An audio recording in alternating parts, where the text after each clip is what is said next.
Well, some are calling a new state bill in Tennessee an attack on transgender students. The measure would require students to play on the sports team of their gender at birth, regardless of how they currently identify. Kelsey Gibbs reports.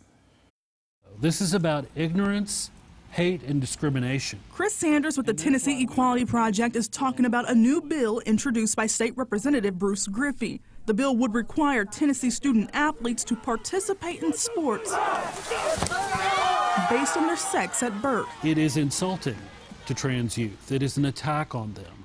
Their state government should be serving them and not seeking ways to marginalize them further. Sanders says this is becoming a pattern from lawmakers, introducing bills he calls discriminatory. This bill is a part of the 2020 slate of hate, what we would call the bills that attack the LGBTQ community. But Representative Griffey says this bill isn't designed to punish or discriminate. This is an attempt to try to make it fair, try to base it on your birth certificate at birth, and so that everyone has a fair shot at scholarships and a fair shot at winning. Griffey says there's a reason why we have boys and girls sports. If we're going to begin blurring the lines, we're really defeating the purpose of having fair competition to begin with. In the end, the lawmaker says it comes down to science and experience. We all know that traditionally males generally have bigger hearts, bigger upper body strength, and that can give them a genetic